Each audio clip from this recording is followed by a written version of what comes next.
It's in my roots to work as hard as I do. Been on the money train looking for more better blues. Them school days, no class act, I was breaking all the rules. Life's a boomerang and I had nothing to lose. Another boy in the hood is how it come across. I feel like Dr. Doolittle, but the money talks. They yelling he got game, I'm not the wonder ball. This just some fresh soul food for every one of y'all. Yeah.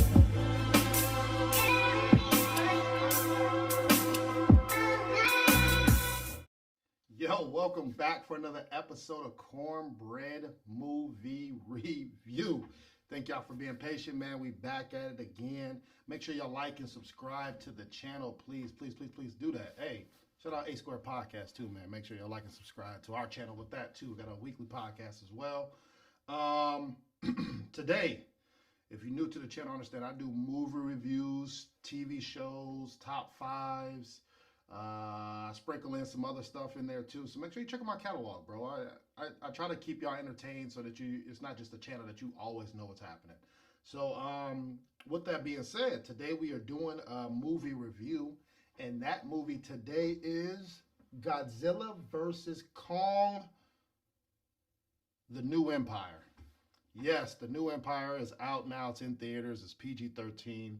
Understand I do each movie review in 5 different categories. You got acting, cinematography, storytelling. Did I get what I bought? Then is it a must-see? Adds it up, spits out a number.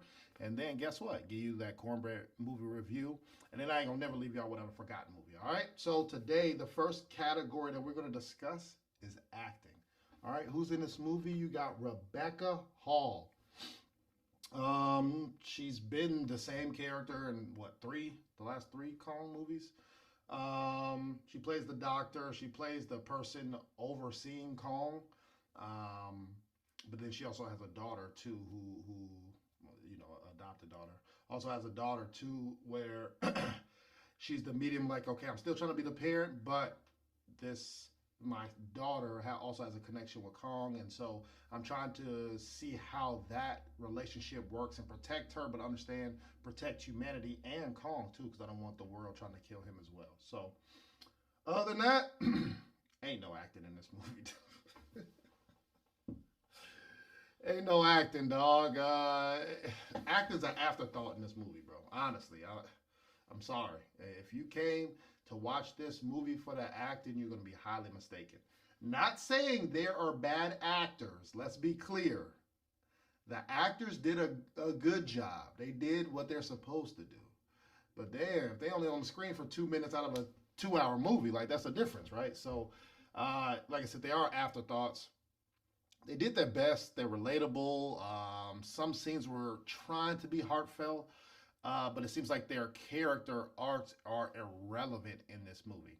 The good thing is it's the same character, so you kind of got to piecemeal it together on who they are, who they want to be, some of their character flaws, or what they bring to the table. What this, is damn near like a trilogy now, right, or a saga. But other than that, ain't no acting in this. So with that being said, I'm fair, man. Unfortunately, I gotta rank each movie that I review to the other movies I review in that year, man. So for me, acting is gonna get a 2.5 out of 5. And it doesn't mean, usually that's because the acting's bad.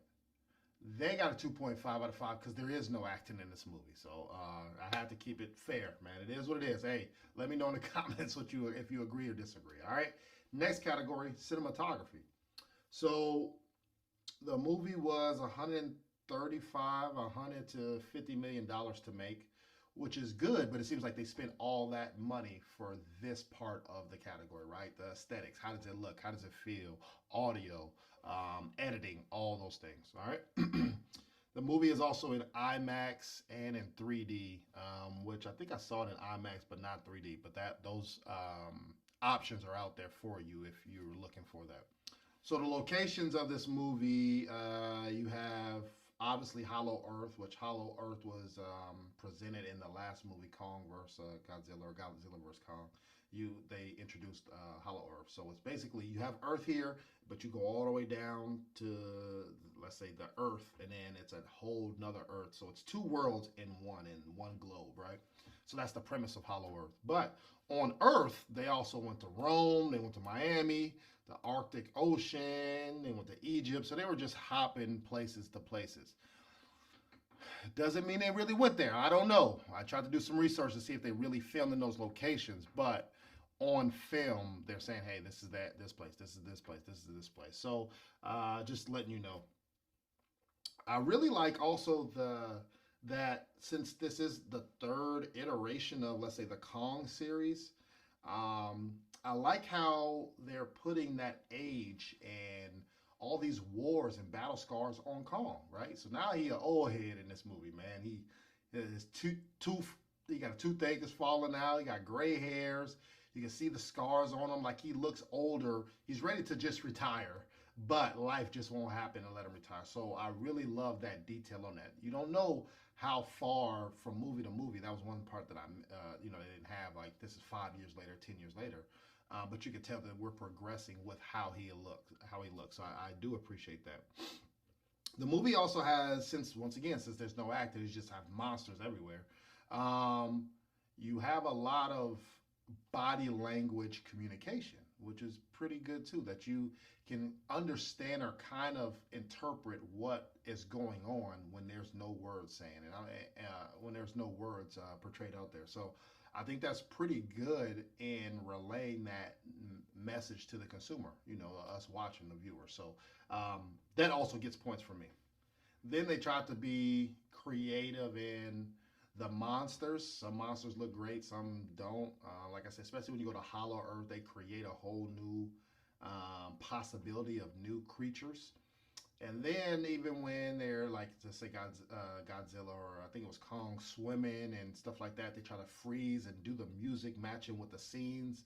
So they are working actively to make sure that what you're watching is pristine. So with all that being said, the totality of this category is going to get a 4 out of 5 from me. I think the last movie did a better job with the cinematic creativity, but when you pump a lot of money into this category, you have to do bad to fail, because like I said, this is your bread and butter. So for me, 4 out of 5. All right. Next category, storytelling. So you have, like I said, King Kong and Godzilla. You don't know how they just battled in the last movie. And it was understanding that, hey, Kong will go to Hollow Earth and protect there and not come up. And then Godzilla will take care of Earth and not go down, right? They made a truce that it has to be one, but since they're not going to kill each other and it's a truce, one, you stay in your place and you stay at your place. So that's the knowledge going into this movie. With that, you have Godzilla damn near, he fighting every other day, bro. He got he needs some PTO, bro.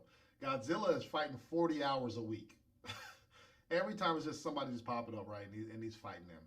While you got Kong chilling in his world, he got a couple of fights, but he's just looking for his home, looking for more people that look like him and act like him, and he just wants to be part of something.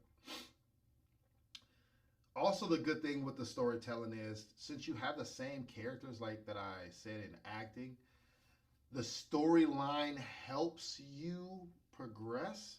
So they might say certain things that Kong or Godzilla didn't have, and it's like, okay, now they do have this.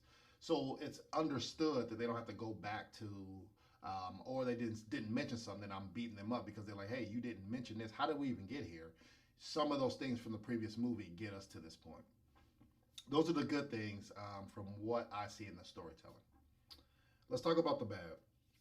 First, you got unlimited monsters just popping up, bro.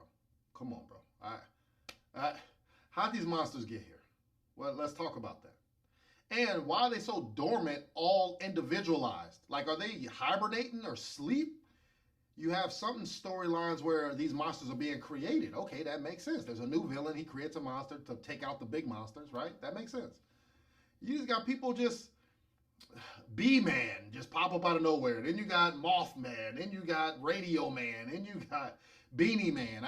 They just coming up with just random monsters. And it gets old where it's like, all right, here we go. A new monster that they've never seen before just pop up. So that's an issue I have. Another issue I have is with all this carnage and fighting going on, humans never die. Like they buildings just be falling over. Like how do you live on a planet with all these monsters everywhere and you building and all your cathedrals and they just get knocked over? But then people are working in there and they never die. They're running next to monsters and it's like they keeping up with them, or they never get stepped on or anything like that. So it's like, come on, man. Like let's make it more realistic because you want to make it more realistic. What it seems like, but the realistic things are happening, right? So maybe because it ain't rated R or something, I don't know, but we gotta clean that up if there is another one. That's a problem. Another one is, speaking of the realism, Godzilla is have all this radiation everywhere, and ain't nobody catching cancer, ain't nobody like. Don't tell me it's radiation and he cooking up all these monsters, but then yet nobody's being affected by it other than the monsters. And then lastly, I don't like foreshadowing what I'm seeing, bro.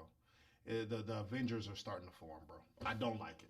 I don't like it. I like where they're the good guys back against the wall. They're gonna have to fight for their life. But the way we going, it's like, nah. They're gonna start bullying the bad guys. Like this is crazy, dog. So for me, storytelling's gonna get a 3 out of 5, man. Some of it was very frustrating to watch. Some frustrating to watch, man. I think the other movies bailed out their score because it's kind of like what isn't communicated still understood because I got some of those answers in other movies. They didn't elaborate at all in this movie with anything. All right, so that's what I got. Next category: did I get what I bought? Once again, I saw it in IMAX, so that's going to raise the price. If you see it in 3D, it's going to raise the price. Definitely, if you see it at certain times, it's going to raise the price. But for me, it's about $15, give or take, when you saw it.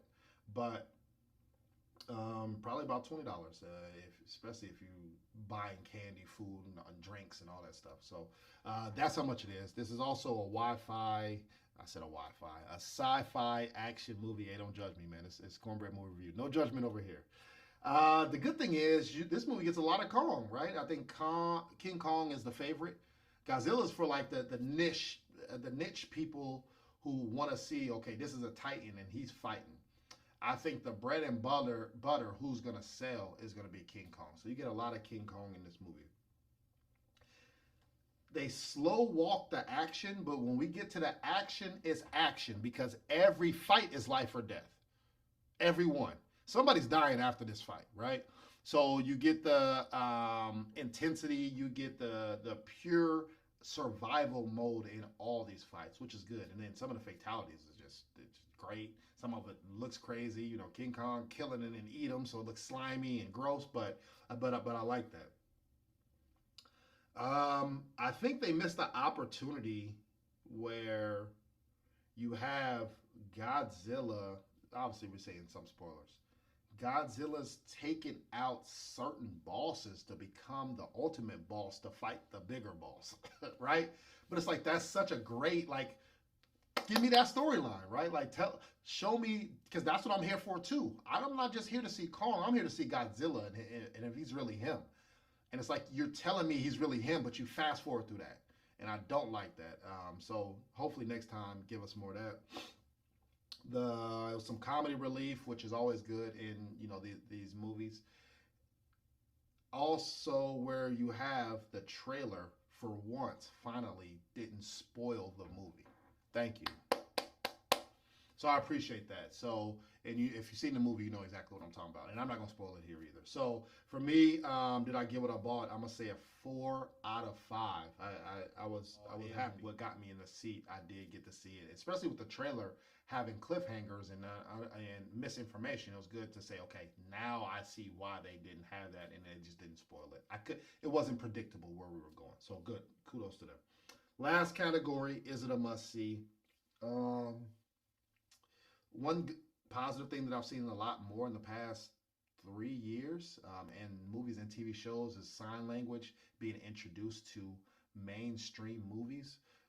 When you got The Last of Us, you got Echo, which is a TV series, and then obviously this movie where you have an individual communicating to to King Kong using sign language and communicates back. So continue that trend, man. I really like that.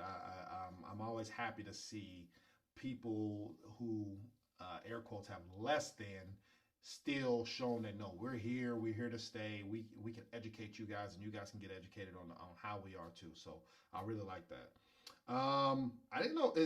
Hey, it's not many of us. I'm left-handed, bro. So is King Kong left-handed? I don't know. He was doing certain things that was with a left hand, giving uppercuts and stuff like that, like Mike Tyson. So I hope he's left-handed. I think that's pretty cool. I think that's fire. And then King Kong needs to learn how to swim, bro. Come on, bro.